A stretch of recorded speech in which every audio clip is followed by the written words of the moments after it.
എല്ലാവരും എന്തെടുക്കുവാണോ? ചോറൊക്കെ ഉണ്ടോ? ഞങ്ങൾ ഇന്ന് ചോറ് എടുക്കാനൊക്കെ ഇച്ചിരി താമസിച്ചു. ഒന്നാമത്തെ കാര്യം എന്താണെന്ന് വെച്ചാൽ, ഞങ്ങളുടെ കൊച്ചിൻ്റെ അമ്മ, ദേവുവിൻ്റെ അമ്മ ഇന്നലെ വെളുപ്പിന് ആശുപത്രി ഇച്ചിരി വയ്യാഴിയാക്കട്ടെ ആശുപത്രിയിൽ പോയി. അവിടെ അങ്ങനെ അഡ്മിറ്റാക്കി. അന്നേരം അവളെ വിളിച്ചു, രാവിലെ ചെല്ലാൻ പറഞ്ഞിട്ട്. കൊച്ചു വെളുപ്പിനെ അങ്ങ് പോയി. കോട്ടയം മെഡിക്കൽ കോളേജിലാണ് കിടത്തിയേക്കുന്നത്. അവൾ വെളുപ്പിനെ പോയി. അത് കാരണം കുഞ്ഞു ഞാൻ നോക്കിക്കൊണ്ടിരിക്കണ്ടേ കുഞ്ഞിനെ. അപ്പം 2 മാസം കഴിഞ്ഞല്ലേ ഉള്ളൂ. കാരണം അവൾ ഇപ്പം വന്ന് കയറിയതേ ഉള്ളൂ. അന്നേരം വീഡിയോ എടുക്കണോ വേണ്ടോ എന്നുള്ള ഞാൻ പറഞ്ഞു, ഒന്ന് എടുക്കും മോനെ, ഏതായാലും ഇത്രയും ദിവസം ആയില്ല, നമുക്ക് ഇന്നും കൂടെ അങ്ങ് എടുക്കാമെന്ന് പറഞ്ഞുകൊണ്ട് വന്ന് പെട്ടെന്ന് ഞാൻ പോയി കുളിച്ചോടി വന്നു. അന്നേരം ചോറെടുത്തേക്കാം. എന്നാൽ നമുക്ക് അവൾക്ക് ചോറെടുക്കട്ടെ മോനെ.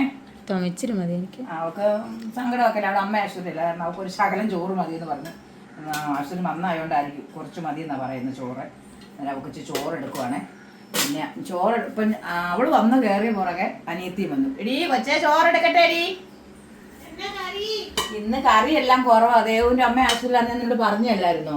നമുക്ക് ഇന്നലത്തെ മറ്റേ നമ്മുടെ കായുടെ തൊലി അതും പയറും കൂടെ ഞങ്ങൾ തോരൻ വെച്ചാൽ ഇന്നലെ അതായിരുന്നു ഞങ്ങൾക്ക്. അത് ചൂടാക്കിയിട്ടുണ്ട്. പിന്നെ ഞാൻ കുഞ്ഞിനെ ഇട്ടിട്ടാ പെട്ടെന്നൊരു കപ്പളങ്ങ ഇതുണ്ടോ, കപ്പളങ്ങ മെഴുക്കുവരട്ടി വെച്ചു. കുഞ്ഞ് കരയുന്ന സമയം കൊണ്ട് വേണ്ട എനിക്ക് വെക്കാനായിട്ട്. ഈ കറിയൊക്കെ കൂട്ടി നീ കഴിക്കാവോ? അയ്യോ, ഇത് നമുക്ക് ധാരാളമല്ലേ. നമുക്ക് എന്നായിരുന്നു, നമ്മൾ മുളക് പൊട്ടിച്ച കൂട്ടി കഴിച്ചിട്ടില്ല അപ്പേച്ചി? അതൊക്കെ മറന്നു പോവുകയാണോ? നമുക്കിത് ഓണമാണ്. നമുക്കിത് ധാരാളം മതി. പിന്നെ അതല്ല ഞാനും പറയുന്നത്, നമ്മൾ പണ്ട് ഓർക്കുന്നില്ലേ, നമുക്ക് എന്തോരം നമ്മൾ ബുദ്ധിമുട്ടിയിട്ടുണ്ട് ഒരു നേരത്തെ കറിക്കോ അല്ല ആഹാരത്തിന് വേണ്ടി ബുദ്ധിമുട്ടില്ലേ.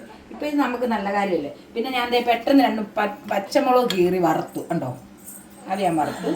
പിന്നെ ഇത് ഇന്നലെ നാരങ്ങ ഞങ്ങൾ അരിഞ്ഞൊക്കെ വെച്ചിട്ടുണ്ടായിരുന്നു. അത് ഞാൻ രാവിലെ എന്നെ അടുത്ത് കൊച്ചുറങ്ങിയ സമയം കൊണ്ട് അതിനൊന്ന് കടുക് പൊട്ടിച്ചൊഴിച്ചു. അതുകൊണ്ട് നാരങ്ങയെ നാരങ്ങാച്ചാറും വെച്ചു. പിന്നെ ഉണ്ടെന്ന് പറയാൻ ഇന്നലത്തെ മോരുകറി അതേപോലെ വേണം. അതോ ഒഴിക്കണോ? അതോ മോരുകറി ഒഴിച്ചിട്ടുണ്ട്. നമുക്ക് എന്നും വീഡിയോ ഇടുന്നല്ലേ, നിങ്ങൾ ഓർക്കത്തില്ലേ, അയ്യോ അമ്മയുടെ വീഡിയോ കണ്ടില്ലല്ലോ എന്ന് നിങ്ങൾ ചിന്തിക്കത്തില്ലേ? അതുകൊണ്ടാണ് നമുക്ക് നമ്മുടെ ബുദ്ധിമുട്ടും പ്രയാസങ്ങളും ഒക്കെ നമുക്കുണ്ട്. ഇല്ല ഇന്ന് കറി കുറവാന്ന് പറഞ്ഞുകൊണ്ട് ആരും ഇതാക്കില്ല. കറി കുറവൊന്നുമില്ല. ഇന്നലത്തെ കറിയാണെന്ന് പറഞ്ഞാൽ നമ്മൾ കൂട്ടും. മീൻ കറി ഇരിപ്പുണ്ട് ഇന്നലത്തെ, നമുക്കത് പോരെ. ഇന്നലെ നമ്മൾ ചക്കക്കുരും ഇതുകൊണ്ട് മീൻ കറി വെച്ചില്ലേ, നമുക്കത് മതി. എന്താണെന്ന് വെച്ചാൽ നമ്മുടെ ഒരു വയ്യാഴിക വന്നു, അവിടെ അമ്മ ആശുപത്രിയിലാണ്. ആ സമയത്ത് കുഞ്ഞിനെ കൊണ്ടുപോകാനോ മെഡിക്കൽ കോളേജിൽ കൊണ്ടുപോകാൻ പറ്റത്തില്ല. കുഞ്ഞിനെ നോക്കിക്കൊണ്ട് ഇവിടെ ഇരിക്കണം. ആ സമയത്ത് കറി വെക്കാൻ നമുക്ക് നേരമില്ല. അതുകൊണ്ട് ഈ ഉള്ള കറിയെല്ലാം കൂട്ടി ചോറുണ്ണാൻ എല്ലാവരും ഓടി വായോ.